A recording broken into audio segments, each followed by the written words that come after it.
السلام عليكم ورحمة الله وبركاته.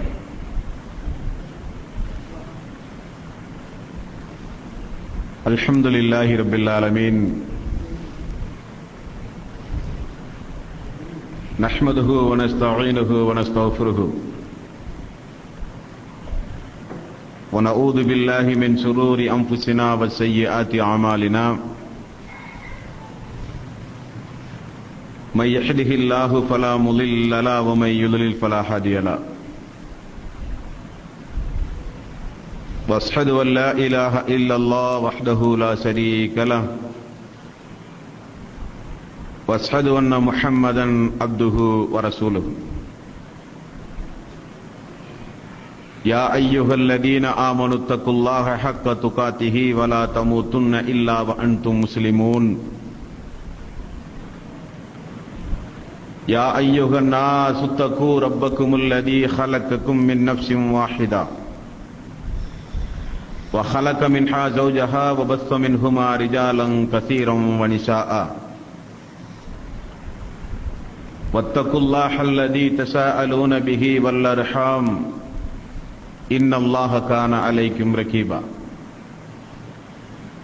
يا أيها الذين آمنوا اتقوا الله وقولوا قولا سديدا يصلح لكم أعمالكم ويغفر لكم ذنوبكم،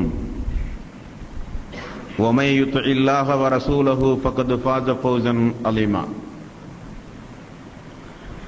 فإن خير الحديث كتاب الله، وخير الهدي هدي محمد صلى الله عليه وسلم،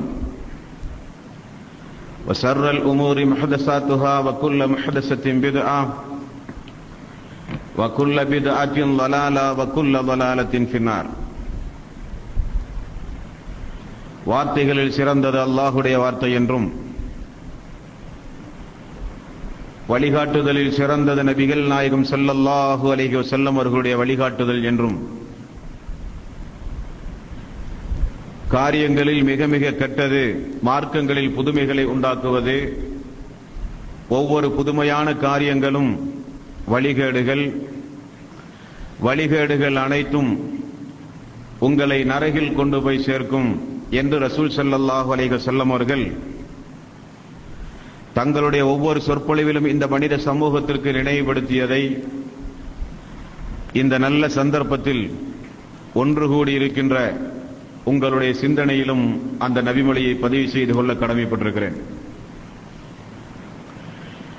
எல்லாம் வல்ல அல்லாஹு ரப்புல் ஆலமீன் இணை வைத்தலை விட்டும், பித்அத்துகள், அனாச்சாரங்கள், மூட பழக்க வழக்கங்களை விட்டும், அமல்களை அழித்து நாசமாக்கும் பெரும் பாவங்களை விட்டும் உங்களையும் என்னையும், உங்களது குடும்பத்தாரையும் எனது குடும்பத்தாரையும் அல்லாஹு ரப்புல் ஆலமீன் காப்பாற்றுவதோடு, புனிதமிக்க இந்த ரமலானுடைய மாதத்தில்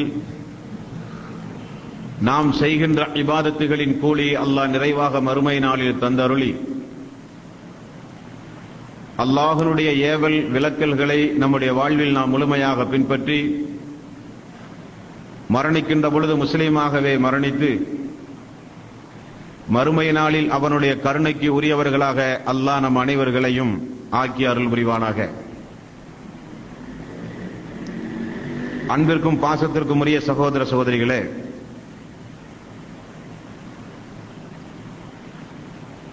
ஒரு மனிதன் இஸ்லாமிய மார்க்கத்தை ஏற்றுக்கொண்டால் அவன் இரண்டு வகையான அம்சங்களோடு இந்த உலகத்தில் வாழ அவர்கள் கட்டளையிடப்பட்டிருக்கிறார்கள். ஒன்று, முஸ்லீமாக வாழ வேண்டும்.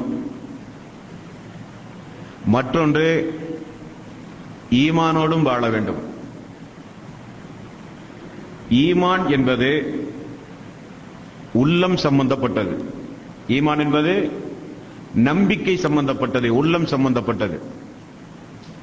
அல்லாஹ் எவையவைகளையெல்லாம் நம்புமாறு நமக்கு கட்டளையிட்டிருக்கின்றானோ, உதாரணத்திற்கு நரகத்தை நம்ப வேண்டும், சொர்க்கத்தை நம்ப வேண்டும், விதியை நம்ப வேண்டும், மலக்குமார்களை நம்ப வேண்டும், அல்லாஹ்வுடைய திருக்குர்ஆனை நம்ப வேண்டும், தூதரின் மீது நம்பிக்கையை வைக்க வேண்டும். இப்படி நம்பிக்கை சம்பந்தப்பட்ட விவகாரங்களில் ஒரு முஸ்லிம் சிறிது கூட சந்தேகம் இல்லாமல் உறுதியாக அவன் நம்பும் பொழுது அவன் ஈமான் உடையவனாக மாறிவிடுகிறான். முஸ்லிம் என்றால் அது நடவடிக்கை சம்பந்தப்பட்டது, செயல்பாடுகள் சம்பந்தப்பட்டது. தொழுகை, நோன்பு, ஜகாத், ஹஜ், திக்ருகள் போன்ற நன்னடத்தைகள், இதை நம்முடைய வாழ்விலே நாம் நடைமுறைப்படுத்த வேண்டும். தொழ வேண்டும் என்று நான் நம்புகிறேன், செயல்படுத்தாவிட்டால் நான் முஸ்லீமே அல்ல. ஜகாத்து கொடுக்க வேண்டும் நான் நம்புகின்றேன், அதை செயல்படுத்தாவிட்டாலோ செயல்பாடுகள் சம்பந்தப்பட்டது முஸ்லீம், கட்டுப்படுதல் செயல்படுதல் சம்பந்தப்பட்டது இஸ்லாம் முஸ்லீம் என்பது, நம்பிக்கை சம்பந்தப்பட்டது ஈமான் என்பது.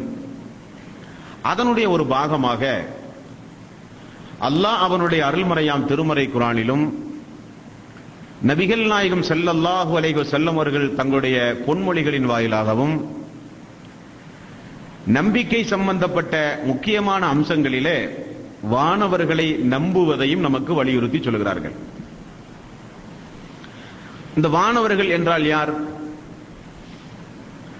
அல்லாஹ் எப்படி இந்த உலகத்தில் மனிதர்களை படைத்திருக்கிறானோ, ஜின் இனத்தை படைத்திருக்கிறானோ, அதே போன்று அல்லாஹ் வானவர்கள் என்ற ஒரு படைப்பினங்களையும் அல்லாஹ் ரப்பல் ஆலமீன் படைத்திருக்கிறான்.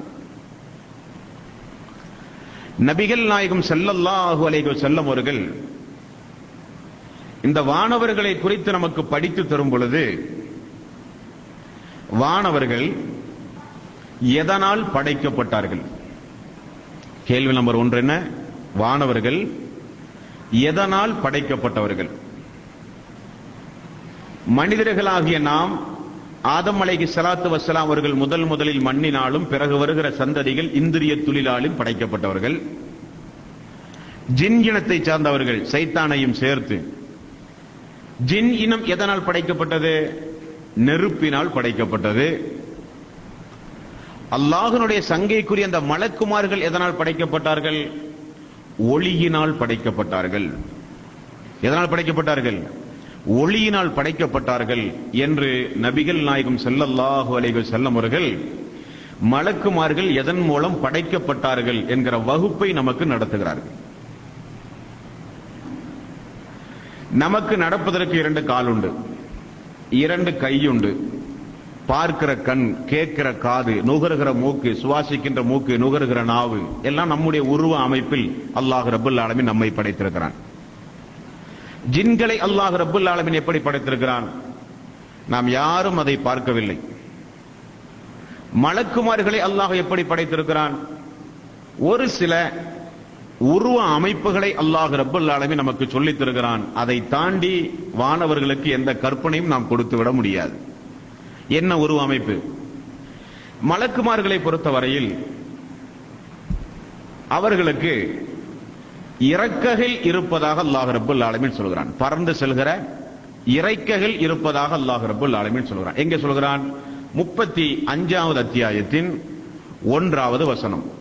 இந்த வசனத்தில் அல்லாஹ் ரப்பல் ஆலமீன் சொல்கிறான், அல்ஹம்துலில்லாஹி ஃபாத்திரிஸ் ஸமாவாதி வல் அர்தி ஜாயிலில் மலாயிகத்து ருசுலன் ஊலி அஜ்னிஹத்தின் மஸ்னா வ சுலாஸா வ ருபா. வானங்களையும் பூமியையும் படைத்த அல்லாஹுக்கே எல்லா புகழும். வானங்களும் பூமியையும் படைத்த அல்லாஹுக்கே எல்லா புகழும். அந்த அல்லாஹ் தன்னுடைய தூதர்களாகிய மலக்குமார்களை அல்லாஹ் சொல்கிறான். அல்லாஹ் தன்னுடைய தூதர்களாகிய மலக்கையும் அல்லாஹ் ரப்பல் ஆலமீன் படைத்திருக்கிறான். அவர்களுக்கு 2 2ஆகவோ 3 3ஆகவோ 4 4ஆகவோ மத்னா வ சுலாஸா வ ருபா, 3 3ஆகவோ 4 4ஆகவோ 2 2ஆகவோ அவர்களுக்கு இறக்கைகள் இருக்கும் என்று அல்லாஹ் ரப்பல் ஆலமீன் 35வது அத்தியாயத்தின் 1வது வசனத்தில் அல்லாஹ் ரப்பல் ஆலமீன் சொல்கிறான். அப்ப மலக்குமார்களுக்கு இறக்கைகள் இருக்கிறது, பறந்து செல்கிற இறக்கைகள் இருக்கிறது என்பதை முதலிலே நீங்கள் தெரிந்து கொள்ள வேண்டும். இந்த மலக்குமார்களுக்கெல்லாம் அமீர் யாரு, தலைவர் யாரு? மலக்குமார்களுக்கெல்லாம் தலைவரும் அல்லாஹ்விடத்தில் மிக மிக நெருக்கத்தில் இருப்பவரும் அல்லாஹ்வுக்கு அதிகம் நேசத்திற்குரியவரும் ஆகிய மலக்கு யாரு? ஜிப்ரீல் அலைஹிஸ்ஸலாத்து வஸ்ஸலாம். இந்த ஜிப்ரீல் அலைஹிஸ்ஸலாத்து வஸ்ஸலாம் அவர்களுக்கு எத்துணை ரெக்கைகள் இருக்கு? மலக்குமார்களுக்கு ரெக்கைகள் இருப்பதாக பார்த்து விட்டோம். 2, 3, 4 என்று அல்லாஹ் தொடர்கிறான். இந்த வானவர்களில் தலைவராக திகழ்கின்ற ஜிப்ரீல் அலைஹிஸ்ஸலாத்து வஸ்ஸலாம் அவர்களுக்கு எத்துணை ரெக்கைகள் இருப்பதாக ரசூல் ஸல்லல்லாஹு அலைஹி வஸல்லம் அவர்கள் கூறுகிறார்? 600 ரெக்கைகள் இருப்பதாக ஜிப்ரீல் அலைஹிஸ்ஸலாத்து வஸ்ஸலாம் அவர்களை குறித்து ரசூல் ஸல்லல்லாஹு அலைஹி வஸல்லம் அவர்கள் சொன்னார்கள். நான் ஒரு முறை ஜிப்ரீல் அலைஹிஸ்ஸலாத்து வஸ்ஸலாம் அவர்களை பார்த்தேன். உண்மையான தோற்றத்தில் வானத்திற்கும் பூமிக்கும் இடைப்பட்ட இடத்தை நிரப்புகிற அளவுக்கு காட்சி தந்தார். அவருக்கு அன்றைக்கு 600 இறக்கைகள் இருந்ததாக நபிகள் நாயகம் ஸல்லல்லாஹு அலைஹி வஸல்லம் அவர்கள் கூறுகிறார். ஆக மலக்குகள் என்பவர்கள் ஒளியினால் படைக்கப்பட்டவர்கள், அவர்களுக்கு இறக்கைகள் உண்டு. அந்த மலக்குமார்களுக்கெல்லாம் தலைவராக திகழக்கூடியவர் தான் ஜிப்ரீல் அலைஹிஸ்ஸலாத்து வஸ்ஸலாம் அவர்கள். இந்த மலக்குகள் வேறு ஏதாவது உருவங்களில் மாறி வருவதற்கு வாய்ப்புண்டா? 3வது பாடம். இந்த மலக்குமார்கள் வேறு ஏதாவது உருவங்களுக்கு மாறுதல் செய்து உருமாற்றம் அடைந்து இந்த மலக்குமார்கள் வருவதற்கு வாய்ப்புண்டா என்றால் உண்டு. மனிதர்களுடைய உருவிலே இந்த மலக்குமார்கள் வந்திருக்கிறார்கள் என்று நீண்ட 3 ஹதீசுகள் உண்டு. ஒன்று, உமர் ரலியல்லாஹு அன்ஹு அவர்களோடு ரசூல் ஸல்லல்லாஹு அலைஹி வஸல்லம் அவர்கள், சஹாபாக்கள் எல்லோரும் ரசூல் ஸல்லல்லாஹு அலைஹி வஸல்லம் அவர்களோடு சஹாபாக்கள் எல்லாம் அமர்ந்து கொண்டிருக்கும் பொழுது அவர்களுடைய மேனியில் எந்த ஒரு அழுக்கும் இல்லையாம். தலையெல்லாம் அப்பொழுதுதான் சீவப்பட்டதை போல இருக்கிறதாம். பயணத்தினுடைய எந்த களைப்பும் இல்லையாம். நேராக வந்தாராம். ரசூல் ஸல்லல்லாஹு அலைஹி வஸல்லம் காலுக்கு முன்னதாக மண்டியிட்டு முட்டிக்கொண்டு அமர்ந்தாராம். முஹம்மது அவர்களே, இஸ்லாம் என்றால் என்ன, இஹ்சான் என்றால் என்ன, மறுமை எப்பொழுது வரும், பல கேள்வி கேட்டார்கள். அல்லாஹ்வுடைய தூதருக்கு புரிந்து விட்டது வந்தவர் ஜிப்ரீல் தான் என்று. தோழர்களுக்கு ஒன்றும் புரியவில்லை. வந்தவர் ஃப்ரெஷ்ஷாக புதிதான ஒரு தோற்றத்தோடு இருக்கிறார். நல்ல செழிப்பான முகத்தோடு. பயண களைப்போ அழுக்கு படைந்த மேனியோ தலைவிரி கோலமோ ஒன்றுமே இல்லை. எல்லா சஹாபாக்களும் பார்த்துக் கொண்டே இருக்கிறார்கள். எல்லா கேள்விக்கும் ரசூல் ஸல்லல்லாஹு அலைஹி வஸல்லம் அவர்கள் பதில் சொன்னார்கள். இஸ்லாம் என்பதற்கும் இஹ்சான் என்பதற்கும் எல்லா பதிலையும் சொன்னார்கள். அவர் கேட்டார், மறுமை எப்பொழுது வரும் என்று.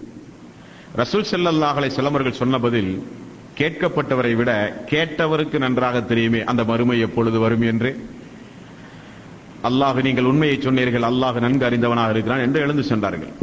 எழுந்து சென்ற உடனே ரசூல் ஸல்லல்லாஹு அலைஹி வஸல்லம் அவர்கள் சொன்னார்கள், வந்தது யார் தெரியுமா? யார்? ஜிப்ரீல் அலைஹிஸ்ஸலாத்து வஸ்ஸலாம் அவர்கள். எல்லா சஹாபாக்களும் ஓடி போய் பார்த்தார்கள், அவரை ஆளையவே காணோம். இப்படி ஒரு நபிமொழியில பார்க்கிறோம், மனித உருவில் ஜிப்ரீல் அலைஹிஸ்ஸலாத்து வஸ்ஸலாம் அவர்கள் வந்திருக்கிறார். 99 நபர்களை கொலை செய்த ஒரு சம்பவத்தை நீங்கள் எல்லாம் கேள்விப்பட்டிருப்பீர்கள். அதில் அந்த மனிதர் தௌபா செய்து திருந்தி ஒரு பாதிரியாரிடத்திலே போய் 99 கொலைகளை நான் செய்திருக்கிறேன், எனக்கு பிராயச்சித்தம் உண்டா என்று கேட்டார். 99 கொலைகளை நீ செய்திருக்கும் போது உனக்கு எப்படி மன்னிப்பு இருக்கும் என்று அவர் சொல்ல, அவரையும் கொன்று அந்த மனிதன் 100ஆக பூர்த்தி செய்கிறான். திரும்ப இன்னொரு நல்லவரை பார்க்கிறான், எனக்கு ஏதாவது விமோச்சனம் உண்டா, இத்தனை மனிதர்களை நான் கொன்றிருக்கிறேன் என்கிறார். ஏன் விமோச்சனம் இல்லை? இறைவன் நாடினால் உன்னை மன்னிக்கலாம், நீ நல்லவர்கள் வாழுகிற பகுதிக்கு சென்று நீங்கள் வாழுங்கள் என்று அந்த மனிதன் நல்ல உபதேசம் செய்கிறார். அந்த மனிதன் திருந்தி அப்படியே நடந்து போயிருக்கும் பொழுது அவர் இறந்து போய்விடுகிறார். 2 மலக்குமார்கள் வருகிறார்கள். மலக்குமார்களுக்குள்ள விவாதம். இவன் எந்த நன்மையும் செய்யவில்லை, இவன் நரகவாதி என்கிறார். இன்னொரு மலக்கு சொல்கிறார், இல்லை இல்லை, இவர் சொர்க்கவாசி, ஏனென்றால் திருந்தி வந்து விட்டார், இவர் சொர்க்கவாசி என்கிறார். அவர்களுக்கு மத்தியிலே தீர்ப்பு சொல்ல அல்லாஹ் இன்னொரு மலக்கை மனித உருவிலே அனுப்புகிறான். அந்த மனித உருவில் இருக்கிற அந்த மனிதர் சொல்லுகிறார், அவர் திருந்தி வந்த தூரத்தையும், அவர் பாவம் செய்தாரே அந்த தூரத்தையும், திருந்தி செல்வதாக நாடினாரே அந்த ஊரையும் நீங்கள் அளந்து பாருங்கள் என்கிறார். அளந்து பார்க்கும் பொழுது அவர் நல்லவர்களை நாடி வந்த அந்த தூரம் மிக மிக நெருக்கமாக இருந்த காரணத்தினால் அல்லாஹ் அவருக்கு சொர்க்கத்தை கொடுத்தான் என்ற நபிமொழியில் கூட மலக்குமார்கள் மனித உருவில் வந்திருக்கிறார்கள் என்று நாம் பார்க்கிறோம். அதே போல வழுக்கை தலையன், வெண்குஷ்டம் பிடித்தவன், ஒரு கண் தெரியாதவன், 3 பேரிடத்திலும் ஒரு வானவர் மனித உருவிலே வந்த நபிமொழிகள் கூட உங்களுக்கு தெரியும். வழுக்கை தலை உள்ளவனிடத்திலே வருகிறார். உமக்கு என்ன தேவை என்று கேட்கிறார். நான் வழுக்கை தலை உள்ளவனாக, முடியில்லாத மனிதனாக நான் இருக்கிற காரணத்தினால் எல்லா மனிதர்களும் என்னை மதிக்காமல் ஒரு அவலட்சணத்திற்குரியவனாக என்னை பார்க்கிறார்கள் என்கிறார். உமக்கு என்ன வேண்டும் என்று கேட்கிறார். எனக்கு முடி இருந்தால் போதும் என்கிறார். உடனே அவர் தலையை தடவுகிறார். அழகான முடி தோற்றத்தோடு அவர் பழைய செழிப்போடு அவர் இருக்கிறார். வேறு என்ன வேண்டும்? எனக்கு ஒரு ஒட்டகம் இருந்தால் நன்றாக இருக்குமே என்கிறார். ஒரு ஒட்டகம் அவருக்கு கொடுக்கிறார். அந்த ஒட்டகம் பிறிதொரு காலத்தில் மிகப்பெரிய பண்ணையாக மாறுகிறது. வெண் குஷ்டரோகி இடத்திலே வருகிறார். உமக்கு என்ன? அவரும் தன்னுடைய நிலையை சொல்லுகிறார். அதையும் தடவுகிறார். வெண் குஷ்டம் சரியாகிறது. உமக்கு மீண்டும் என்ன வேண்டும்? எனக்கு ஒரு மாடு வேண்டும். அவருக்கு மாடு கொடுக்கப்படுகிறது. அதுவும் மிகப்பெரிய பண்ணையாக மாறிவிடுகிறது. கண் தெரியாத குருடரிடத்திலே வருகிறார். உமக்கு என்ன வேண்டும்? எனக்கு கண் தெரியாமல் இருக்கிறது, கண்ணொளி கிடைத்தால் மிக நன்றாக இருக்கும். கண் பார்வை கொடுக்கப்படுகிறது உடனடியாக அல்லாஹ்வுடைய நாட்டத்தின் அடிப்படையில். வேறு ஏதாவது வேண்டுமா? ஒரு ஆடு இருந்தால் நன்றாக இருக்குமே. அவருக்கு ஒரு ஆடு கொடுக்கப்படுகிறது. ஆடு பண்ணையாக மாறுகிறது. பிறிது ஒரு காலத்தில் அதே வானவர் வருகிறார். வந்து, நான் பரம ஏழையாக இருக்கிறேன், எனக்கு ஏதாவது ஒரு ஒட்டகத்தை தந்தால் நான் ஏறி பயணம் செய்வேனே, இது அல்லாஹ் உங்களுக்கு கொடுத்ததல்லவா என்று அந்த வானவர் அந்த ஒட்டகத்தை கொடுத்து தலைவலிக்கையுடைய அந்த மனிதனிடத்தில் பிறிதொரு காலத்திலே சென்றாராம். அப்ப அந்த மனிதன் சொன்னானாம், அல்லாஹ் கொடுத்ததா? நான் சம்பாதித்தது, இது என்னுடைய பணம், என்னுடைய வல்லமையால் வந்தது. அப்ப நீங்கள் வழுக்கை தலையாக இருந்தீர்களே, எப்பொழுது நான் இருந்தேன் என்றெல்லாம் அல்லாஹ்வுடைய அந்த ராமத்தை நிராகரித்து பேசினார்கள். உடனே அவர், அல்லாஹ் உம்மை பழைய நிலைக்கு திருப்புவானாக என்றார். அதே போல வெண்குஷ்டரோகி இடத்திலே வந்தார். அவரும் பெருமை பேசினார். இந்த மாட்டுப்பண்ணை அனைத்தும் என்னுடையது, நான் பரம்பரை பணக்காரன் என்றார். அவருக்கும் சபிக்கப்பட்டது. அவரும் பழைய நிலையை அடைந்தார். கண் தெரியாத குருடனிடத்திலே வந்தார். அவர் சொன்னார், எல்லாம் அல்லாஹு தந்தது, எத்துணை வேண்டுமானாலும் நீங்கள் எடுத்துக் கொள்ளுங்கள் என்றார். அவருடைய பர்க்கத்திற்காக வேண்டி பிரார்த்தனை செய்தார் என்ற அந்த நபிமொழியில் கூட மலக்குமார்கள் மனித உருவிலே வந்திருக்கிறார்கள் என்று நாம் பார்க்கிறோம் அன்பார்ந்த சோர்களே. அப்ப நாம் தெரிந்து கொண்டதே, மலக்குமார்கள் ஒளியினால் படைக்கப்பட்டிருக்கிறார்கள். அவர்களுக்கு ரெக்கைகள் உண்டு. மலக்குமார்கள் மனித உருவில் வருவார்கள் அல்லாஹ் நாடிய நபர்களிடத்தில். அல்லாஹ் அவனுடைய அருள்மறையாம் திருமறை குர்ஆனிலும் நபிகள் நாயகம் ஸல்லல்லாஹு அலைஹி வஸல்லம் அவர்கள் தன்னுடைய ஹதீசுகளிலும் பொன்மொழிகளிலும் ஒரு சில மலக்குமார்களுடைய பெயர்களை நமக்கு சொல்லித் தருகிறார்கள். அல்லாஹ் அவனுடைய திருக்குர்ஆனில் எத்துணை மலக்குமார்களுடைய பெயர்களை குறிப்பிடுகிறான். நபிகள் நாயகம் ஸல்லல்லாஹு அலைஹி வஸல்லம் அவர்கள் மலக்குமார்களுடைய பெயர்களை குறித்து ஏதாவது நமக்கு சொல்லித் தந்திருக்கிறார்களா என்றால், அல்லாஹ்வுடைய ஆயத்தில் 2வது அத்தியாயத்தின் 98வது வசனத்தில் அல்லாஹ் 2 மலக்குமார்களுடைய பெயர்களை சொல்கிறான். ஒன்று ஜிப்ரீல் அலைஹிஸ்ஸலாத்து வஸ்ஸலாம் என்ற ஒரு வானவர். 2வது மீகாயில் அலைஹிஸ்ஸலாத்து வஸ்ஸலாம். இந்த 2 வானவருடைய பெயர் திருக்குர்ஆனில் 2வது அத்தியாயத்தின் 98வது வசனத்தில் இடம்பெற்றிருக்கிறது. மன்கான அதுவுன் லில்லாஹி வ மலாயிகத்திஹி வ ருசுலிஹி வ ஜிப்ரீல வ மீகால ஃபஇன்னல்லாஹ அதுவுன் லில் காஃபிரீன். ஜிப்ரீல் அலைஹிஸ்ஸலாத்து வஸ்ஸலாம் அவர்களிடத்திலும் மீகாயிலிடத்திலும் யார் பகைமை பாராட்டுகின்றார்களோ அவர்களோடு அல்லாஹ் பகைமை பாராட்டுகிறான் என்கிற ஆயத் திருக்குர்ஆனிலே இறக்கி அருளப்பட்டிருக்கிறது. அவர்கள் எல்லாம் நிராகரிப்பாளர்கள் என்று சொல்லப்படுகிற அந்த ஆயத்தில் மீகாயில், ஜிப்ரீல் என்ற 2 வாசகத்தை அல்லாஹ் பயன்படுத்தி 2 வானவர்களுடைய பெயர்களை அல்லாஹ் நமக்கு சொல்லித் தருகிறான். ஏன் அல்லாஹ் இந்த பகைமையை குறித்து இங்கு சொல்கிறான் என்றால், உபரியாக நீங்கள் தெரிந்து கொள்ள வேண்டியது, யூதர்களுக்கு ஜிப்ரீல் அலைஹிஸ்ஸலாத்து வஸ்ஸலாமுடைய பெயரை கேட்டாலே பிடிக்காது. ஏன் பிடிக்காது? நாங்கள் எதிர்பார்த்திருந்த இறை தூதருக்கு மாற்றமாக முஹம்மது இடத்திலே வந்து அவர்தான் இறை தூதர் என்று சொன்னாரே, அவர் எப்படி நாங்கள் ஏற்றுக்கொள்வது? ஜிப்ரீலை கண்டாலே ஆகாது. யாருக்கு? யூதர்களுக்கு.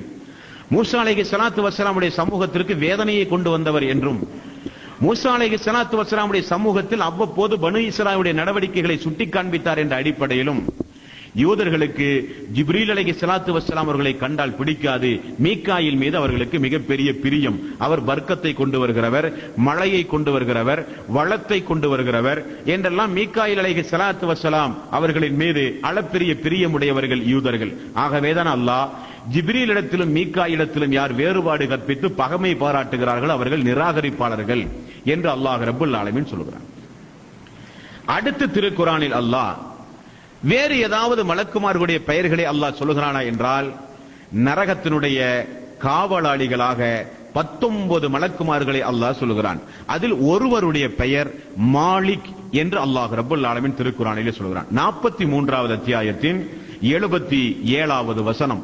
நரகத்திலே கிடக்கிற மக்கள் வேதனை தாங்காமல், கஷ்டங்கள் தாங்காமல், அவர்கள் மாலிக் என்ற நரக காவலாளியை அழைத்து, எங்களுக்கு மரணம் தந்து விரட்டுமே, நாங்கள் இப்படியே மரணித்து போக வேண்டுமே, எங்களுக்கு மரணமும் இல்லாமல், எங்களுக்கு ஒரு வாழ்வும் இல்லாமல், இப்படி நாங்கள் நொந்து நொந்து நாங்கள் மிகப்பெரிய கஷ்டத்திற்கும் சோதனைக்கும் நாங்கள் ஆளாகி விடுகிறோமே என்று நரகவாசிகள் அழைத்ததை அல்லாஹ் 43வது அத்தியாயத்தின் 77வது வசனத்தில் அல்லாஹ் ரப்பல் ஆலமீன் சொல்கிறான். வனாதௌ யா மாலிக் லியக்லி அலைனா ரப்புக கால இன்னக்கும் மாகிசூன்.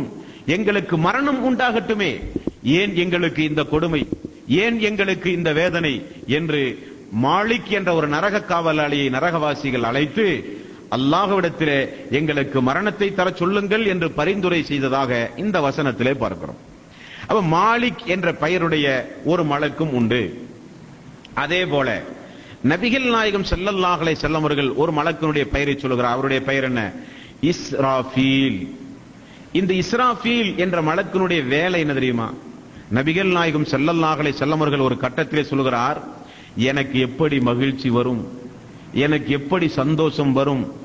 இஸ்ராஃபீல் என்ற அந்த வானவர் சூர் என்று சொல்லப்படுகிற ஒரு அபய குரலை, அபய ஒளியை, கூம்பு போன்று வடிவத்தில் இருக்கிற ஒரு அபய ஒளி எழுப்பக்கூடிய ஒரு சங்கை தன்னுடைய கையிலே வைத்துக் கொண்டு அதை தினந்தோறும் துடைத்துக் கொண்டு மிக உன்னிப்பாக கவனித்து வருகிறாராம். அல்லாஹ்வினுடைய கட்டளை எப்பொழுது வரும் இதை ஊதுவதற்கு. அவர் ஒரு ஊது ஊதினால் வானத்திலும் பூமியிலும் உள்ள அல்லாஹ் நாடிய அனைவர்களும் மூர்ச்சையாகி விடுவார்கள். உலக அழிவு நாளுக்குரிய அறிகுறி அது. இரண்டாவது சூர் ஊதினால் இறந்தவர்கள் எல்லாம் மீண்டும் உயிர் கொடுத்து எழுப்பப்படுவார்கள். இந்த சூர் ஊதுகிற பொறுப்பு யாருடைய கையில் இருக்கிறது என்றால், இஸ்ராஃபீல் என்ற ஒரு வானவருடைய கையில் இருக்கிறது. அவருடைய பெயர் அது. சூர் ஊதுகிற பொறுப்பு அவரை சார்ந்தது. அவருக்கு வேற எந்த பொறுப்பும் கிடையாது. நபிகள் நாயகம் ஸல்லல்லாஹு அலைஹி வஸல்லம் அவர்கள் அடுத்து வானவருடைய பெயர்களை குறித்து நமக்கு சொல்லும் பொழுது, சுவனத்தினுடைய காவலர்கள், சுவனத்தினுடைய மலக்குமார்கள், ரிதுவான் என்ற மலக்குமார்கள் சொர்க்கத்தினுடைய காவலாளிகள் என்று நபிகள் நாயகம் ஸல்லல்லாஹு அலைஹி வஸல்லம் அவர்கள் சொன்னார்கள்.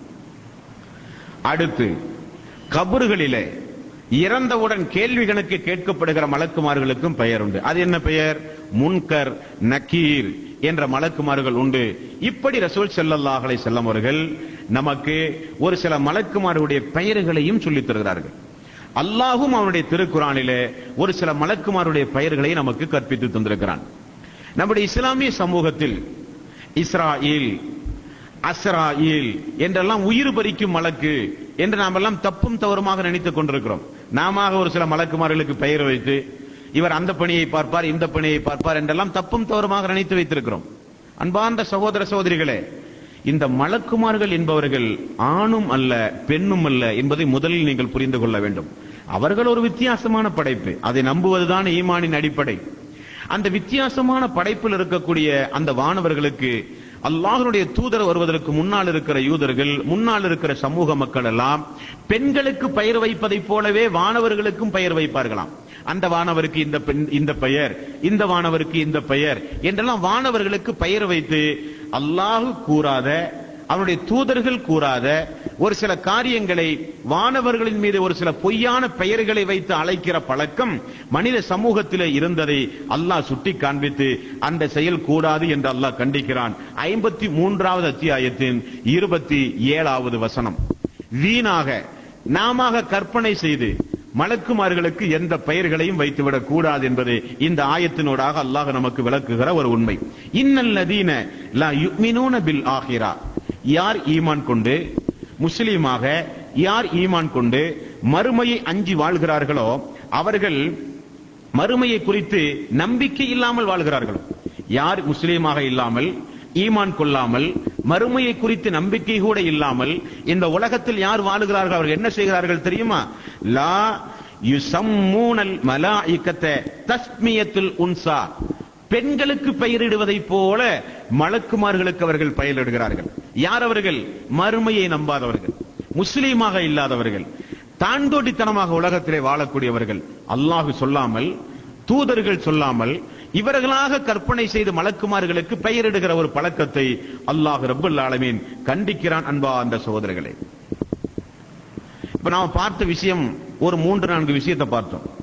மலக்குமார்கள் ஒலியால் படைக்கப்பட்டவர்கள், அவருக்கு ரெக்கைகள் இருக்கும். ஜிப்ரீல் அலைஹிஸ்ஸலாத்து வஸ்ஸலாம் அவர்களுக்கு 600 ரெக்கைகள் இருந்திருக்கிறது. மலக்குமார்களுக்கு நாம பெயரிடுவது தவறு. மாலிக் என்ற ஒரு மலக்குண்டு, ஜிப்ரீல் என்ற ஒரு மலக்குண்டு, மீகாயில் என்ற மலக்குண்டு, ரிலுவான் என்ற மலக்குண்டு. ரசூல் ஸல்லல்லாஹு அலைஹி வஸல்லம் அவர்கள் சொல்லித் தந்திருக்கார், முன்கர் நக்கீர் போன்ற மலக்குகள் உண்டு. அன்பார்ந்த சகோதரர்களே, அல்லாஹ்வுடைய அரிசி எங்கே இருக்கிறது? அல்லாஹ்வுடைய அரிசி எங்க இருக்கிறது? 7 வானம் இருப்பதாக இஸ்லாம் நம்மை நம்ப சொல்கிறது. ரசூல் ஸல்லல்லாஹு அலைஹி வஸல்லம் அவர்கள் மிஅராஜுடைய பயணத்தில் 7 வானங்களை தாண்டி சென்றிருக்கிறார். 7 பூமிகள் இருக்கிறது. இந்த 7 வானங்களையும் தாண்டி, பிரம்மாண்டமான நரகத்தையும் தாண்டி, அதை விடவும் பிரம்மாண்டமான சொர்க்கத்தை தாண்டி, அந்த சொர்க்கத்திற்கு மேல் அல்லாஹ்வுடைய அரிசி இருக்கிறது. அதற்கு மேல் அல்லாஹ் ரப்பல் ஆலமீன் இருக்கிறார். சொர்க்கத்தினுடைய அளவை குறித்து ரசூல் ஸல்லல்லாஹு அலைஹி வஸல்லம் அவர்கள் சொல்லும் பொழுது, சொர்க்கம் 100 படித்தரங்களை கொண்டது. 100 ஸ்டேஜ், 100 பகுதிகள் உண்டு சொர்க்கத்தில். ஒவ்வொரு மனிதனுடைய இபாதத்துகளுக்கு ஏற்றவாறு அந்த சொர்க்கத்தில் அவரவர்களுக்குரிய இடம் கொடுக்கப்படும். அந்த சொர்க்கத்தின் உன்னதமான 100வது படித்தரத்தில் இருப்பது அல்லாஹ்வுடைய அரிசுக்கு கீழால் இருக்கிற அந்த சொர்க்கத்தினுடைய பெயர் ஜன்னத்துல் ஃபிர்தௌஸ். ரசூல் ஸல்லல்லாஹு அலைஹி வஸல்லம் அவர்கள் சொன்னார்கள், நீங்கள் ஜன்னத்துல் ஃபிர்தௌஸை அல்லாஹ்விடத்திலே கேளுங்கள். ஏனென்றால் அந்த ஜன்னத்துல் ஃபிர்தௌஸ், அங்கே நீங்கள் இருந்தால் சொர்க்கத்தின் அனைத்து மூலையையும் நீங்கள் பார்க்கலாம். அதற்கு மேல்தான் அல்லாஹ்வுடைய அரிசே இருக்கிறது. அந்த அரிசுக்கு கீழிருந்துதான் நீர் ஊற்று, சொர்க்கத்து நீர் ஊற்று வருகிறது. நபிகள் நாயகம் ஸல்லல்லாஹு அலைஹி வஸல்லம் அவர்கள் சொன்ன செய்தி புகாரி ஹதீஸ் கிதாபுகளிலே பார்க்கிறோம். ஏன் நான் இதை சொல்கிறேன் என்றால், அல்லாஹ்வுடைய கட்டளையை வாங்கிக் கொண்டு இந்த மலக்குமார்கள் அதிவேகமாக கண் இமைக்கும் நேரத்திற்குள் இந்த மலக்குமார்கள் நம்மை சந்திக்கிறார்கள். நம்மிடமிருந்து திரும்பவும் கண் இமைக்கும் நேரத்திற்குள் அல்லாஹ்வுடைய சன்னிதானத்திலே கொண்டு போய் ஒப்படைக்கிறார்கள். இது எப்படி இந்த வேகம்? மலக்குமார்களுடைய வேகத்தை குறித்து அல்லாஹ் ரப்பல் ஆலமீன் திருக்குர்ஆனிலே சொல்கிறான். மனிதன் இன்றைக்கு கண்டுபிடித்திருக்கிறான், மனிதன் செல்வதை காட்டிலும், ராக்கெட்டுகள் செல்வதை காட்டிலும், அதிவேகமான விமானம் செல்வதை காட்டிலும், இனி எத்துணை வேகமாக பறக்கின்ற பறவைகளை காட்டிலும் வேகமாக செல்கிற ஒரு சக்தி உண்டு என்றால் ஒளிக்குத்தான் உண்டு. ஒளி என்கிற அந்த ஒரு சக்திக்கு வேகமாக ஊடுருவி செல்கிற ஒரு பவர் உண்டு. சூரியன் எங்கே இருக்கிறது? லட்சோப லட்ச தொலைவில் இருக்கிறது. அங்கிருந்து பீச்சி அடிக்கக்கூடிய அந்த ஒளி இந்த பூமிக்கு எவ்வளவு வேகத்திலே வந்து சேர்கிறது பார்த்தீர்களா? ஒளிக்கு அப்படிப்பட்ட ஒரு மகத்துவம் உண்டு. அந்த ஒளியால் படைக்கப்பட்டவர்கள் மலக்குமார்கள். அப்படி நீங்கள் பார்க்க வேண்டும். அல்லாஹ் அவனுடைய அருள்மறையாம் திருமறை குர்ஆனில் இந்த மலக்குமார்களுடைய இந்த வேகத்தை குறித்து அல்லாஹ் ரப்பல் ஆலமீன் சொல்கிறான். 70வது அத்தியாயத்தின் 4வது வசனம், தஅருஜுல் மலாயிகத்து வர்ரூஹு இலைஹி ஃபீ யௌமின் கான மிக்தாருஹு 50,000 சனத்தின்.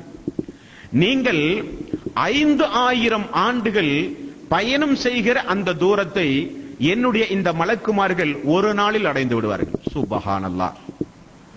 5000 நீங்கள் கணக்கிடுகின்ற 5000 வருடம் அல்லாஹ்வுடைய பார்வையில் என்னுடைய வானவர்கள் ஏறி செல்கிற நாள் ஒரே நாள். அவர்களுடைய ஒரு நாள் உங்களுடைய 5000 ஆண்டுகளுக்கு சமம் என்று அல்லாஹ் ரப்பல் ஆலமீன் சொல்கிறான். பார்த்தீர்களா அன்பார்ந்த சகோதரர்களே, மலக்குமாருடைய வேகத்தை பார்த்தீர்களா?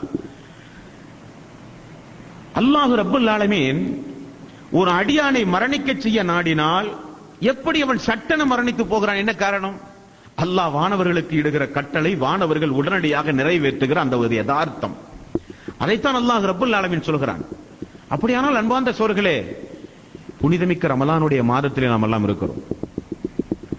இந்த ரமலானுடைய மாதத்தில் கடைசி 10 அல்லாஹ் ரப்பல் ஆலமீன் நம்மை எல்லாம் ஒன்று சேர்த்து இருக்கிறான்.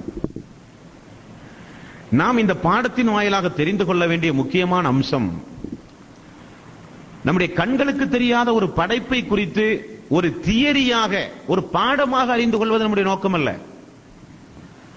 அந்த மலக்குமார்களுடைய பிரார்த்தனைக்கு நாம் ஆளாக வேண்டும். உன்னதமானவர்கள். நரகமல்ல அவர்களுக்கு சொர்க்கம் தான் அவர்களுக்கு மறுமை நாளில். அல்லாஹை மட்டுமே இரவு பகலாக வணங்கக்கூடியவர்கள் என்று அல்லாஹ் ரப்பல் ஆலமீன் சொல்கிறார். மனிதர்கள் வைக்கிற கோரிக்கையை காட்டிலும் வானவர்கள் வைக்கிற கோரிக்கைக்கு அல்லாஹ்வுடைய சன்னிதானத்தில் அபரிவிதமான அந்தஸ்து உண்டு. அந்த மலக்குமார்களுடைய பிரார்த்தனைக்கு நாம் ஆளாக வேண்டுமா வேண்டாமா? ஆளாக வேண்டும். அதே மலக்குமார்களுடைய சபிப்பார்கள் ஒரு சில காரண காரியங்களுக்காக வேண்டி.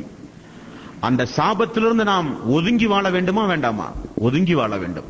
அதை அறிந்து கொள்வதுதான் இந்த வகுப்பினுடைய நோக்கம்.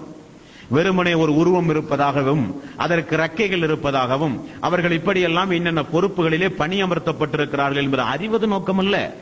அவருடைய பிரார்த்தனைக்கு நாம் ஆளாக வேண்டும். நம்முடைய உயிர்களை வாங்க வருகிற மலக்குகள் நல்ல மலக்கு உண்டு, தீய மலக்குகள் உண்டு.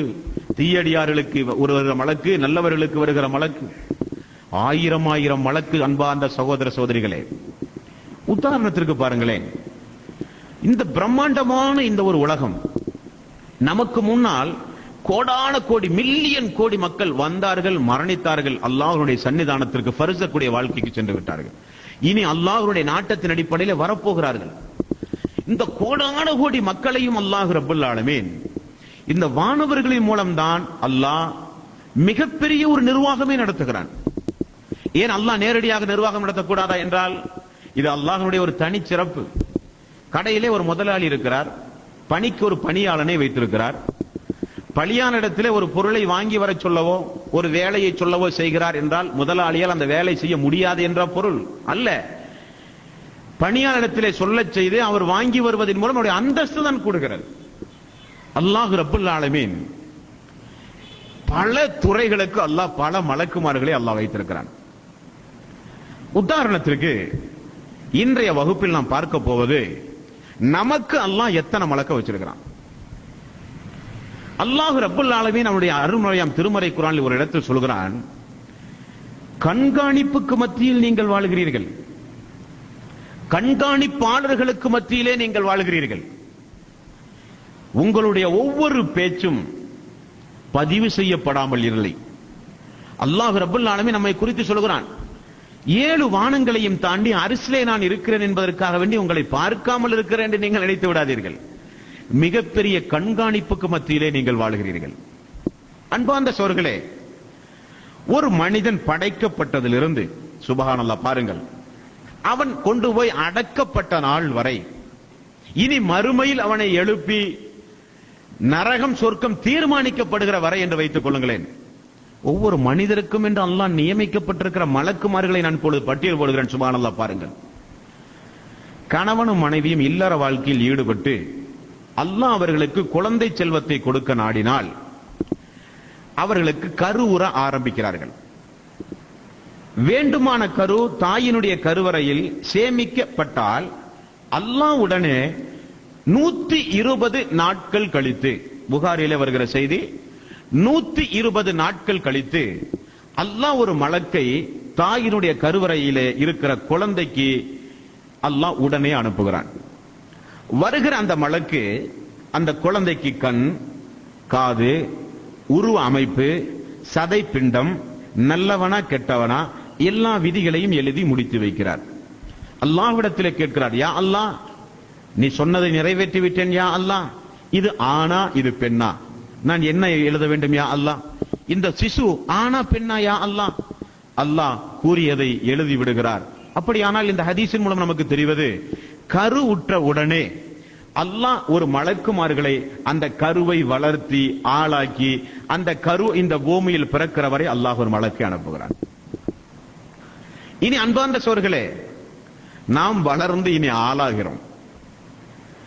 15 வயது 10 வயது, உங்களுடைய குடும்பத்தில் இருக்கிற மக்கள் 7 வயதை அடைந்தால், 5 வயதை அடைந்தால், 10 வயதை அடைந்தால் தொலை ஏவுங்கள், கட்டளை இடுங்கள், தொழாவிட்டால் அடியுங்கள் என்றெல்லாம் ரசூல் ஸல்லல்லாஹு அலைஹி வஸல்லம் சொல்கிறார்கள் இல்லையா? இந்த ஹராம் ஹலால் தீர்மானிக்கப்பட்ட உடனே அல்லாஹ் ரப்பல் ஆலமீன் நம்முடைய வலதுபுறத்திலும் இடதுபுறத்திலும் நாம் மரணிக்கின்ற வரை 2 மலக்குமார்களை அல்லாஹ் அமர்த்துகிறான். 50வது அத்தியாயத்தின் 17வது வசனம் 18வது வசனம், இது எத்தலக்கல் முத்தலக்கியானி அனில் யமீனி வஅனிஸ் ஷிமாலி கயீது, உங்களுக்கு வலதுபுறமும் உங்களுக்கு இடதுபுறமும் எழுத்தாளர்களாகிய வானவர்கள் எழுதி கொண்டிருக்கிறார்கள். அல்லாஹ் சொல்கிறான், மா யல்ஃபிலு மின் கௌலின் இல்லா லதைஹி ரகீபுன் அதீத்.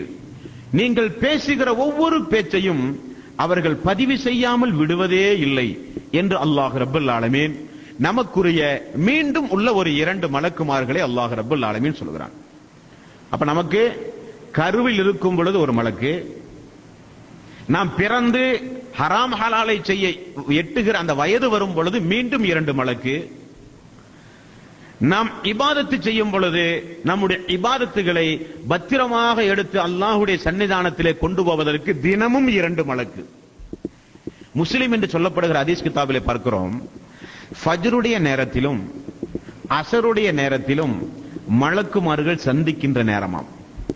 ஃபஜ்ரிலிருந்து அஸர் வரை ஒரு மலக்கு நம்மோடு இருக்கிறார்.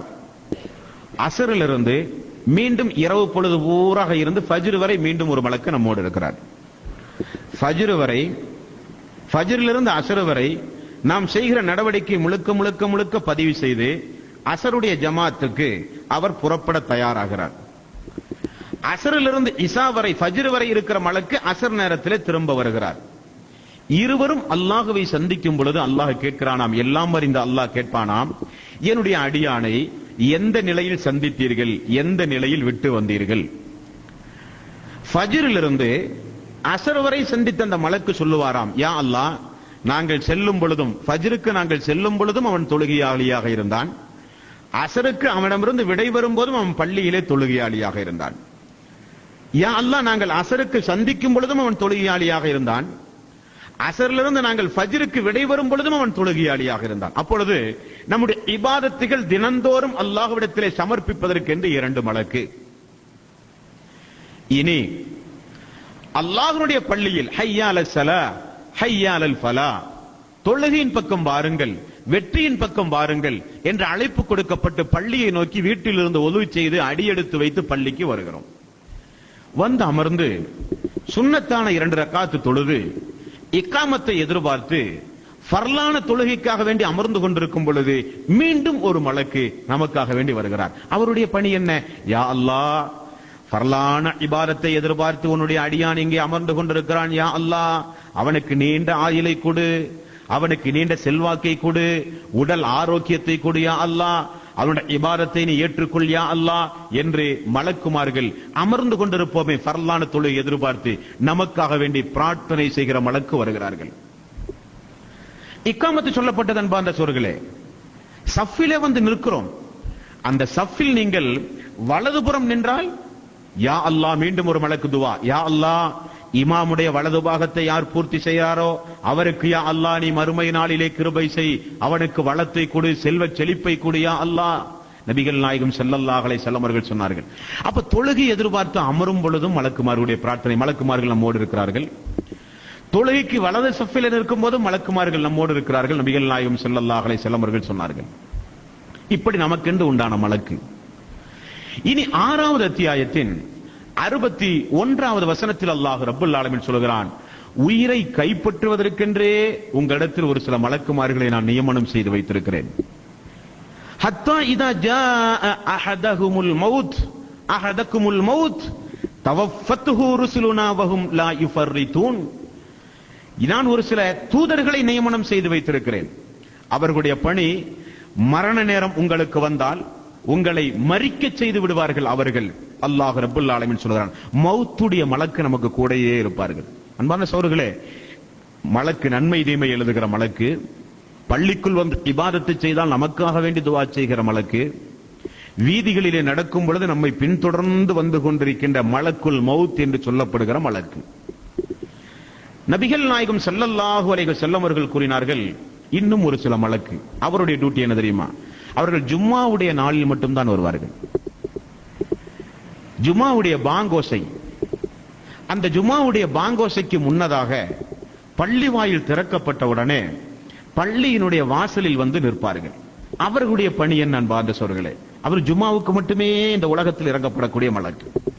அவர் வந்து கையில் ஒரு நோட்டு புத்தகத்தை எடுத்து, யாரெல்லாம் இந்த பள்ளிக்குள் முதலாவது நுழைந்தார், யார் இரண்டாவது நுழைந்தார், யார் யார் அல்லாஹ்வுடைய பள்ளியை கண்ணியப்படுத்தும் முகமாக எப்படியெல்லாம் அமர்ந்தார்கள், என்னென்ன முறையில் இருந்தார்கள், எல்லாம் ஒரு நபர், இரண்டு நபர், மூன்று நபர், அவருடைய இபாதத், அவருடைய துவா, அவருடைய தக்குவா, இவைகளெல்லாம் அவர்கள் உன்னிப்பாக கவனித்து இமாம் உரையை நிகழ்த்துகின்ற வரை அந்த ஜுமாவுடைய வாசலில் நின்று கொண்டு அவர்கள் பதிவு செய்து கொண்டே இருப்பார்களாம்.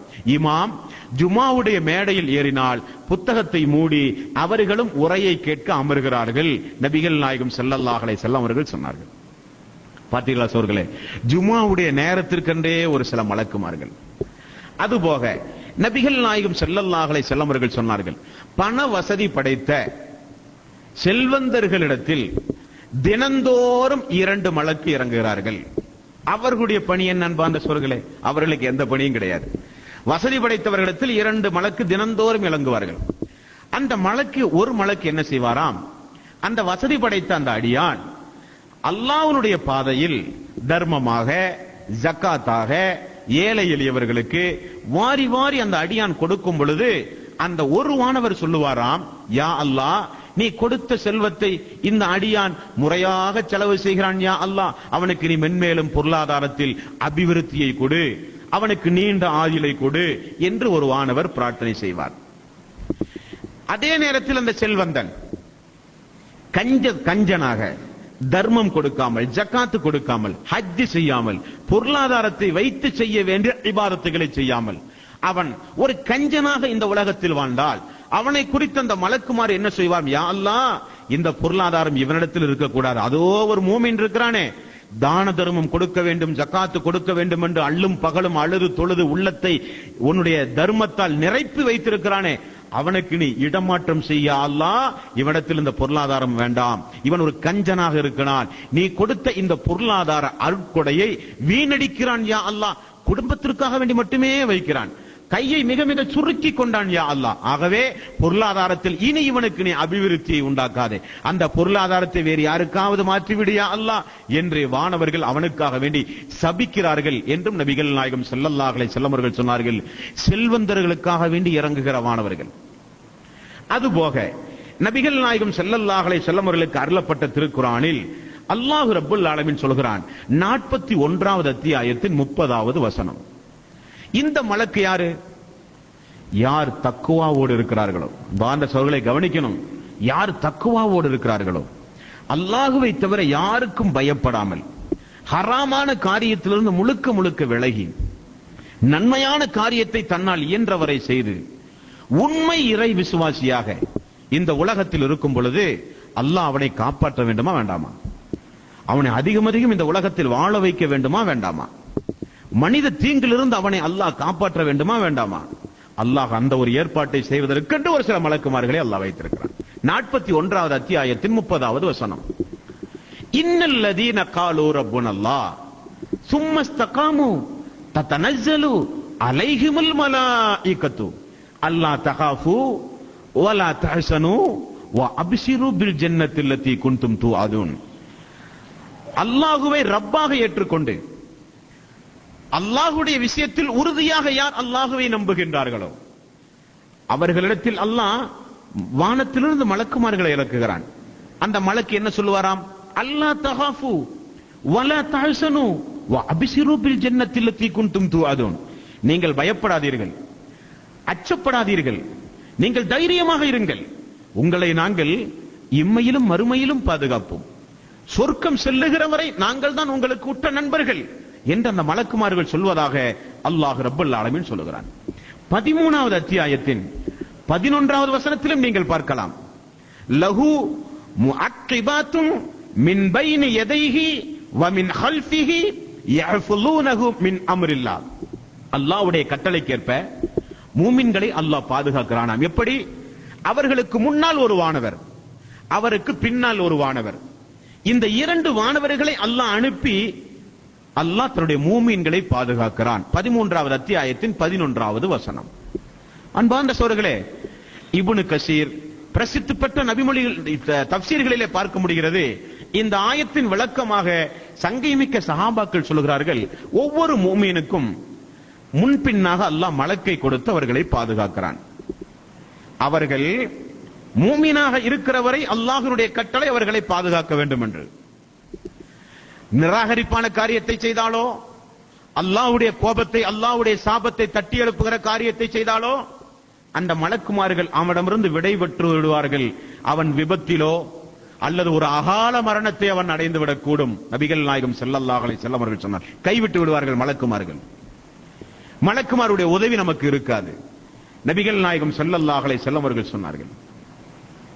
8வது அத்தியாயத்தின் 9வது வசனம், இந்த மூமின்களை பாதுகாப்பான் என்று அல்லாஹ் சொல்லுகிறானே, அது ஒவ்வொரு நபர்களை அனுப்பியும் அல்லாஹ் பாதுகாப்பான்.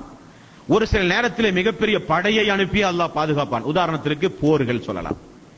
8வது அத்தியாயத்தின் 9வது வசனம், இது தஸ்தஈஸூன ரப்பக்கும் ஃபஸ்தஜாப லக்கும் அன்னி முமித்துக்கும் பி அல்ஃபின் மினல் மலாயிகத்தி முர்திஃபின். நபியே, மலக்குமார்களுடைய உதவி தேவை என்று அல்லாஹ்விடத்திலே நீங்கள் பிரார்த்தனை செய்தீர்கள். அல்லாஹ்வுடைய உதவி எங்களுக்கு வராதா, அல்லாஹ்வுடைய உதவி எங்களுக்கு வராதா என்று அல்லாஹ்விடத்திலே நீங்கள் உதவி கோரிய போது அல்லாஹ் 1000 மலக்குமார்களை உங்களுக்கு தந்து உதவி செய்தான், வாக்களித்து விட்டான் என்று அல்லாஹ் ரப்பல் ஆலமீன் சொல்றான். பத்ர் போரிலே அல்லாஹ் நிகழ்த்தி காட்டினானா இல்லையா? நிகழ்த்தி காட்டினான். அப்போ மூமீன்களாகிய அல்லாஹ்வுடைய அடியார்களாகிய நம்மிடத்தில் இருக்கிற வந்து போகிற மலக்குமார்களை பார்த்தீர்களா? எத்துணை வகையான மலக்கை அல்லாஹ் ரப்பல் ஆலமீன் பிறப்பிலிருந்து கடைசி வரை அல்லாஹ் ரப்பல் ஆலமீன் வைத்திருக்கிறான் பார்த்தீர்களா? இனியும் ஒரு சில மலக்குண்டு. அவர்களுடைய பணி என்ன? அவர்கள் ஃபஜ்ருக்கு பிறகு அதிகாலை பொழுது, ஃபஜ்ருக்கு பிறகு அதிகாலை பொழுது அல்லாஹ்வுடைய ரஹமத்தை கொண்டு நம்முடைய வீடு தேடி வருகிற மலக்கு. அவர்களுடைய பணி அதுதான். ஆகவேதான் ரசூல் ஸல்லல்லாஹு அலைஹி வஸல்லம் அவர்கள் சொன்னார்கள், குளிப்பு கடமையான நிலையில் ஒரு மனிதன் வீட்டில் இருந்தால் அவன் ஒது செய்து கொள்ளட்டும். குறைந்தபட்சம் குளிப்பு கடமையான மனிதன் வீட்டில் இருந்தால் குறைந்தபட்சம் அவன் ஒது செய்து கொள்ளட்டும். அவன் ஒதுவும் செய்யாமல் குளிப்பு கடமையானவனாக வீட்டில் இருந்தால் பர்க்கத்துடைய மலக்கு வீட்டுக்குள் நுழைய மாட்டார்கள். வீடுகளில் உருவப்படம் இருந்தால் வானவர்கள் வீட்டுக்குள் நுழைய மாட்டார்கள். சலங்கை சத்தம் இருக்கிறதே, அந்த ஒளி அந்த பர்க்கத்துடைய வானவருக்கு பிடிக்காத ஒளி. குழந்தைகளுடைய கால்களிலே சப்தத்திற்காக வேண்டி கூட முஸ்லிம்கள் கட்டக்கூடாது. அந்த சப்தம் வருகிற அந்த மணி ஓசை அந்த வானவர்களுக்கு எதிரானது. 3 இருந்தால், 4வது நாய் வளர்க்கப்பட்டிருந்தால் அந்த வானவர் உள்ளே வர மாட்டார். அப்படியானால் அதிகாலை பொழுது நமக்குடைய ரிஸ்கை அல்லாஹ்விடமிருந்து கொண்டு வருகிற ஒரு மலக்கு, அவருக்கு அந்த பணி மட்டும்தான். அன்பார்ந்த சகோதரர்களே, சேவல் கத்தும் பொழுது நீங்கள் அல்லாஹ்விடத்திலே துஆ செய்யுங்கள் உங்களுடைய அபிவிருத்திக்காக. என்ன காரணம்? அந்த சேவல் அதிகாலை பொழுது வருகிற அந்த வானவரை பார்த்து விட்டது. கழுதை கத்தும் பொழுது அல்லாஹ்விடத்திலே பாதுகாப்பு தேடுங்கள். என்ன காரணம்? அது சைத்தானை பார்த்து விட்டது. ரசூல் ஸல்லல்லாஹு அலைஹி வஸல்லம் அவர்கள் சொன்னார்கள். அவர்களுக்கு அதுதான் டியூட்டி, அதுதான் அவர்களுக்கு பணி. அதிகாலை பொழுது அல்லாஹ்வுடைய ரஹமத்தை கொண்டு வருவதற்கென்றே ஒரு சில மலக்குமார்கள். சுப்ஹானல்லாஹ்.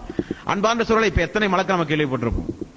ஒவ்வொரு அடியானை பாதுகாக்க, அவனுக்கு ரிஸ்க் கொடுக்க, அவனுக்காக வேண்டிய அல்லாஹ்விடத்தில் பிரார்த்தனை செய்ய, செல்வந்தர்களுக்கு என்று தனியான ஒரு மூமினை பாதுகாக்க முன்னும் பின்னுமாக, ஒரு மூமினை பாதுகாக்க தேவைப்பட்ட ஒரு ஜமாத்தாக, மனிதனை மரணிக்க செய்ய அவனுக்கு பின்னாலேயே நடந்து கொண்டிருக்கிற மலக்கு. எத்துணை மலக்கை அல்லாஹ் ரப்பல் ஆலமீன் ஒரு மனிதனின் மீது அல்லாஹ் ஏவி வைத்திருக்கிறான். பார்த்தீங்களா சகோதரர்களே, எப்படி நாம் தப்பிக்க முடியும்? எப்படி அன்பார்ந்த சகோதரர்களை நாம் தப்பிக்க முடியும்? எந்த வகையிலும் ஒரு மூமின், எந்த வகையிலும் ஒரு மனிதன் அல்லாஹுவை மறந்து யாருடைய கண்ணை தெரியாமல் எந்த காரியம் வேண்டுமானாலும் செய்யலாம். எந்த ஊர் விட்டு வேண்டுமானாலும் நீங்கள் செய்யலாம். பூட்டிய அறைக்குள் இருந்து கொண்டு வேண்டுமானாலும் செய்யலாம்.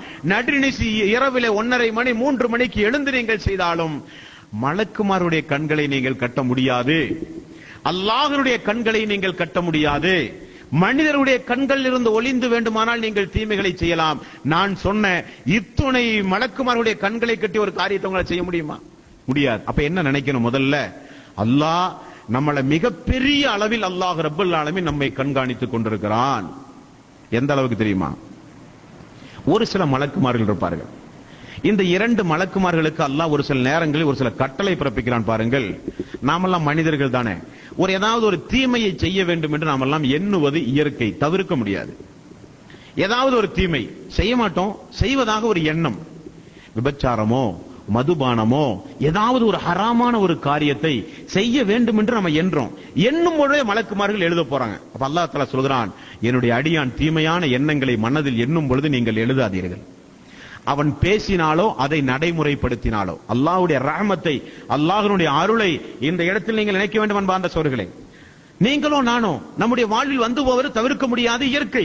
ஆதமுடைய மக்கள் நாம் எல்லாம் ஒரு பலகீனமானவர்கள். ஒரு தீமையான காரியத்தை செய்ய வேண்டும் என்று மனது துடிக்கிறது, ஆசை வைக்கிறோம், எண்ணம் வைக்கிறோம். உடனே இந்த மலக்கு இடது பக்கத்தில் இருக்கிற மலக்கு தீமை எழுதுகிறார், வலது பக்கத்தில் இருக்கிற மலக்கு நன்மை எழுதுகிறார். உடனே அந்த மலக்கு எழுத போகிறார். அல்லாஹ் ரப்பல் ஆலமீன் சொன்னான், எழுதக்கூடாது. என்னுடைய ஒரு மூமினான அடியான் தீமையை நினைத்தால் எழுதாதீர்கள். அவன் பேசினாலோ, யாரிடத்திலாவது பேசி தூண்டி பரிமாறி கொண்டாலோ, அல்லது அவன் அதை நடைமுறைப்படுத்தினாலோ அதுவரை எழுதாதீர்கள். ஓகே. அதே ஒரு மூமினான அடியான் நன்மையை எண்ணுகிறான், அவன் செயல்படுத்தவே இல்லை, நன்மை எண்ணுகிறான். உடனே அல்லாஹ் கட்டளை எழுதுகிறான், எண்ணியதை உடனே அவனுக்குரிய நன்மையை எழுதிவிடுங்கள். இங்க ஒரு பக்கம் எண்ணினாலே நன்மை, இங்க ஒரு பக்கம் எண்ணினால் செயல்படுத்தாதவரை எழுதாதீர்கள் என்று அல்லாஹ் ரப்பல் ஆலமீன். எவ்வளவு பெரிய ஒரு கருணையாளன் அல்லாஹ் ரப்பல் ஆலமீன், சுப்ஹானல்லாஹ். எவ்வளவு பெரிய ஒரு கருணையாளன் அல்லாஹ் ரப்பல் ஆலமீன். அன்பார்ந்த சகோதரர்களே, இப்படி மிகப்பெரிய ஒரு கண்காணிப்புக்கு மத்தியில் அல்லாஹ் ரப்பல் ஆலமீன் நம்மை மிக மிக ஜாக்கிரதையாக அல்லாஹ் கண்காணித்து வருகிறான். இது போகத்தான் இந்த உலகத்தில் பிரம்மாண்டமான இந்த ஏற்பாட்டுக்கு அல்லாஹ் ஒவ்வொரு நிலைகளிலும் ஒவ்வொரு இடங்களிலும் அல்லாஹ் ஒரு சில வானவர்களை அந்த பணிகளுக்காக வேண்டி அல்லாஹ் பணியமர்த்தி வைத்திருக்கிறான். இந்த பூமி இடம்பெயராமல் இருப்பதற்கு அல்லாஹ் அடித்து வைத்திருக்கிறானே அச்சாணியை போல உள்ள இந்த பிரம்மாண்டமான மலைகள், அதை பாதுகாப்பதற்கென்றே ஒரு சில மலக்கு உண்டு. நீங்கள் புரிந்து கொள்ள வேண்டுமானால், தாயிஃப் என்று சொல்லப்படுகிற ஒரு சம்பவம், அந்த சம்பவத்தில் ரசூல் ஸல்லல்லாஹு அலைஹி வஸல்லம் அவர்கள் அந்த தாயிஃப் நகர மக்களிடத்தில் போய் பிரச்சாரம் செய்து அந்த மக்கள் துரத்தி அடித்து அந்த ரபிஆனுடைய தோட்டத்திலே ரசூல் ஸல்லல்லாஹு அலைஹி வஸல்லம் அவர்கள் ரத்தம் சொட்ட சொட்ட அமர்ந்த பொழுது ஜிப்ரீல் அலைஹிஸ்ஸலாத்து வஸ்ஸலாம் அவர்கள் வந்த உடனே யார் முஹம்மதே, இதோ என்னிடத்தில் மலைகளை பாதுகாக்கின்ற மலக்கை அல்லாஹ் என்னிடத்திலே அனுப்பியிருக்கிறான். நீங்கள் அனுமதி கொடுத்தால் இந்த தாயிஃப் சுற்றி இருக்கிற இந்த மலைகளை எல்லாம் பெயர்த்து இந்த மக்களின் மீது அடித்து அந்த மக்களை அல்லாஹ் அழிக்க நாடி இருக்கிறான். நீங்கள் மட்டும் உத்தரவு போட்டால் போதும். ரசூல் ஸல்லல்லாஹு அலைஹி வஸல்லம் அவர்கள் சொன்னார்கள், விட்டு விடுங்கள், அவருடைய சமூகம் பின்னால் உள்ள தலைமுறையாவது இந்த மார்க்கத்தை ஏற்றுக்கொள்ளுமே, விட்டு விடுங்கள், நான் கடுகடுப்பானவன் அல்ல. ரசூல் ஸல்லல்லாஹு அலைஹி வஸல்லம் அவர்கள் சொன்னார்கள் என்ற செய்திகளை பார்க்கிறோம். அப்போ மலைகளை தீர்மானிக்கின்ற மலக்கு. அதே போல மேகத்தை ஒன்று திரட்டுகின்ற மலக்கு, அவருக்கு அதுதான் பணி. கடல் நீர், இந்த பூமிக்கடியிலே செல்கிற நீர், இவைகள் எல்லாம் காற்றாக ஆவியாக அந்த வானமண்டலத்திலே திரட்டி அவைகளை எல்லாம் ஒரு இடத்திலே ஒன்று கூட்டி அதற்கு ஒரு குளிரான ஒரு காற்றை அனுப்பி அதை திரும்ப மழை பொழிய செய்கிற ஒரு ஆற்றல் அல்லாஹ்வுடையது. இந்த ஏற்பாடு அல்லாஹ் ரப்பல் ஆலமீன் ஒரு சில மலக்குமார்களை நியமித்து செய்கிறான். ரசூல் ஸல்லல்லாஹு அலைஹி வஸல்லம் அவர்கள் மதீனாவுக்கு சென்ற உடனே யூதர்களிலே இருக்கின்ற ஹஜ்ரத்துமார்கள், மதகுருமார்கள் எல்லாம் சேர்ந்து ரசூல் ஸல்லல்லாஹு அலைஹி வஸல்லம் விவாதம் செய்தார்கள். அது கேட்கத்தான் வேண்டும். புகாரியிலே நீண்ட நெடிய ஹதீஸ்கள் எல்லாம் உண்டு. அல்லாஹ்வுடைய தூதரை கூப்பிட்டு விவாதம் என்னவாம், அவர்கள் எல்லாம் மதகுருமார்களாம், தூதர்களை தவிர யாருக்கும் தெரியாத நிறைய விஷயங்கள் அவர்களுக்கு தெரியுமாம். அவர்கள் அல்லாஹ்வுடைய தூதரை அழைத்து நிறைய கேள்வி கேட்டார்கள். நீங்கள் அல்லாஹ்வுடைய தூதராக இருந்தால் நாங்கள் 5 கேள்வி கேட்போம், அதற்கு தூதர்களை தவிர யாருக்கும் பதில் தெரியாது. நாங்கள் கேட்கிற 5 கேள்விக்கு நீங்கள் பதில் சொன்னால் நீங்கள் தூதர் என்று நாங்கள் ஒத்துக்கொள்கிறோம் என்றார்கள். முதல் கேள்வி, சொர்க்கத்தில் மூமின்களுக்கு அல்லாஹ் கொடுக்கிற முதல் உணவு எது? நபிகள் நாயகம் ஸல்லல்லாஹு அலைஹி வஸல்லம் அவர்கள் சொன்னார்கள், ஈரா மீலினுடைய ஈரல் பகுதி, அதுதான் சொர்க்கத்தினுடைய உணவு மூமின்களுக்கு. முகமதே, நீங்கள் சரியாக சொன்னீர்கள். ஜக்கரியா அலைஹிஸ்ஸலாத்து வஸ்ஸலாம் அவர்கள் அல்லாஹ்வுக்காக வேண்டி தனக்கு பிடித்தமான உணவை வேண்டாம் என்று ஒதுக்கி தள்ளினார். அந்த உணவு எது? நபிகள் நாயகம் ஸல்லல்லாஹு அலைஹி வஸல்லம் அவர்கள் சொன்னார்கள், அவர் தனக்கு பிடித்தமான உணவு ஒட்டக இறைச்சியும் பாலும். தனக்கு ஒரு நோய் ஏற்பட்டது, அந்த நோயிலிருந்து யா அல்லாஹ் எனக்கு நீ சிஃபாவை தந்தால் உனக்காக வேண்டி இதை நான் ஒதுக்கி வைக்கிறேன், நேர்ச்சை செய்கிறேன் என்றார். சரியாக சொன்னீர்கள் முஹம்மது. மூன்றாவது கேள்வி, இடி எப்படி இடிக்கிறது? எப்படி இந்த இடி இடிக்கிறது? நபிகள் நாயகம் ஸல்லல்லாஹு அலைஹி வஸல்லம் அவர்கள் சொன்னார்கள், நான் ஆரம்பத்தில் சொன்னதை போல பூமியில இருக்கிற அந்த நீர்களை எல்லாம் அல்லாஹ் ஆவியாக மாற்றி வானலோகத்திற்கு கொண்டு வந்து ஒரு இருட்டான கருமேகமாக அங்குமிங்குமாக அல்லாஹ் ரப்பல் ஆலமீன் வானத்திலே வைக்கிறான். எந்த பகுதி மக்களுக்கு மழை பொழிய வேண்டும் என்று அல்லாஹ் நாடுகிறானோ உடனே அந்த வானவருக்கு அல்லாஹ் கட்டளையிடுவான். அந்த வானவர் தன்னுடைய கையில் நெருப்பாலான ஒரு கைக்குட்டை வைத்திருப்பார். அந்த கைக்குட்டையை கொண்டு அந்த கார்மேகத்தை எல்லாம் ஒரு இடத்திலே ஒன்று கூட்டுவார். ஒன்று கூட்டி அல்லாஹ் எங்கே மழை பெய்ய செய்ய வேண்டும் என்று அல்லாஹ் கட்டளை பிறப்பிக்கின்றானோ அந்த இடத்தில் ஒன்று கூட்டி அந்த கைக்குட்டையை வைத்து அடிப்பார். அடிப்பதனால் தான் இடி இடிக்கின்றது, அதற்கு பிறகு மழை பெய்யும் என்றார். முகம்மதே, நீங்கள் உண்மையை சொன்னீர்கள் என்றார். நான்காவது கேள்வி கேட்டு விவாதம் எல்லாம் குண்டாமண்டியில் போய் முடிந்தது என்று வைத்துக் கொள்ளுங்களேன். கேட்டான், உங்க இடத்துல வஹியை கொண்டு வருவது யார்? ஜிப்ரீல் என்றார். ஜிப்ரீலா? ஜிப்ரீல் மிகப்பெரிய பகைவன் எங்களுக்கு, அவனுக்கும் எங்களுக்கு எந்த சம்பந்தம் கிடையாது என்று எழுந்து போன சம்பவங்கள் எல்லாம் ஹதீஸிலே பார்க்கிறோம். ஆக இந்த சம்பவத்தில் இடியை, மழையை கொண்டு வருவதற்கு, கார்மேகங்களை ஒன்று கூட்டி மழை பெய்ய வைப்பதற்கென்று ஒரு சில மலக்குமார்களை அல்லாஹ் நியமித்திருக்கிறான். அவர்களுடைய பணி அந்த பணிதான். ஒரு சில மலக்குமார்கள் உண்டு. அவர்கள் யார்? அல்லாஹ்வுடைய அரிசை சுமந்து நிற்கிற மலக்குமார்கள். 8 மலக்குமார்கள் அல்லாஹ்வுடைய அரிசை சுமந்திருப்பார்கள் என்று அல்லாஹ் ரப்பல் ஆலமீன் திருக்குர்ஆனிலே சொல்கிறான். அவர்களுடைய பணி அல்லாஹ்வுடைய அரிசை சுமந்து நிற்பதை தவிர வேறு ஒன்றுமில்லை. அல்லாஹ்வுடைய அரிசை சுமந்து அல்லாஹ்வை தஸ்பீஹ் செய்து கொண்டே நிற்பார்கள் அவர்கள். அன்பார்ந்த சகோதரர்களே, இந்த மலக்குமார்களில் ஒரு சில மலக்குமார்களுடைய நிலைப்பாட்டை, ஒரு சில மலக்குமாருடைய உருவ அமைப்பை நாம் பார்த்தோம். எப்படி மலக்குமார்களுக்கு ரெக்கை இருப்பதாக ஆரம்ப பாடத்திலே பார்த்தோம். இந்த அரிசை சுமக்கின்ற மலக்கை குறித்து ரசூல் ஸல்லல்லாஹு அலைஹி வஸல்லம் அவர்கள் சொன்னார்கள், 8 மலக்கு அல்லாஹ்வுடைய அரிசை சுமக்கின்றார்கள். அந்த 8 பேற்றையும் பற்றி பேசுவதற்கு எனக்கு அனுமதி இல்லை. வேண்டுமானால் ஒரு மலக்கை குறித்து பேசுவதற்கு, சொல்வதற்கு, அவருடைய தோற்றத்தை குறித்து விளக்குவதற்கு எனக்கு அனுமதி உண்டு என்று சொன்னார்கள். அந்த ஒரு மலக்கு எப்படி இருப்பாராம்? பிரம்மாண்டமான தோற்றம். எப்படிப்பட்ட தோற்றம்? அவருடைய காதுக்கும் தோளுக்கும் இடையில் ஒரு ஜான் தானே நமக்கெல்லாம் இருக்கிறது. அந்த அல்லாஹ்வுடைய அரிசை சுமந்திருக்கிற அந்த மலக்கினுடைய காதுக்கும் தோளுக்கும் இடைப்பட்ட தூரம் 700 வருடம் நாம் பயணம் செய்கிற தூரமாம். நாம் 700 வருடம் பயணம் செய்கிற தூரமாம். அல்லாஹ்வுடைய அரிசை சுமந்திருக்கின்ற ஒரு மலக்கு இப்படி இருப்பார் என்று ரசூல் ஸல்லல்லாஹு அலைஹி வஸல்லம் அவர்கள் கூறியிருக்கிறார்கள். அன்பார்ந்த சகோதர சகோதரிகளே, ஆக இந்த வகுப்பை தொடர்ந்து நாம் இன்ஷா அல்லாஹ் இன்னும் ஒரு 2-3 தினங்கள் நாம் பார்க்கவிருக்கிறோம். இந்த வகுப்பின் மூலம் நாம் மீண்டும் உங்களுக்கு நான் ஞாபகப்படுத்துவது, மலக்குமாருடைய பிரார்த்தனை நமக்கு கிடைக்க வேண்டும். மலக்குமாருடைய சாபத்திற்கு நாம் ஆளாகிவிடக்கூடாது. அப்ப இவ்வளவு பணிகளை செய்கிறார்களே, இந்த பணிகளை செய்கிற மலக்கு மொத்தம் எத்தனை பேர்கள்? எண்ணிக்கை குறித்து ஏதாவது ஹதீஸ்களிலே சொல்லப்பட்டிருக்கிறதா? இந்த மலக்குமார்கள் இந்த உலகத்தில் எங்கெல்லாம் அவர்கள் வந்து அமருவார்கள்? மலக்குமார்கள் இந்த உலகத்தில் அமரக்கூடிய இடம் எது? எத்தனை வகையான மலக்கு இந்த உலகத்தில், எவ்வளவு எண்ணிக்கை, மலக்குடைய எண்ணிக்கை எவ்வளவு என்பதையும், மலக்குமார்கள் இந்த பூமியில் எங்கெல்லாம் வந்து அமருவார்கள், அவர்கள் அமருகிற இடம் என்ற ஒரு சில இடங்கள் உண்டு, அந்த இடம் எது என்பதையும் இன்ஷா அல்லாஹ் நாளைய தினம் பார்ப்போம். வ ஆகிரு தஅவானா அல்ஹம்துலில்லாஹி ரப்பில் ஆலமீன். அஸ்ஸலாமு அலைக்கும் வ ரஹ்மத்துல்லாஹி வ பரகாத்துஹு.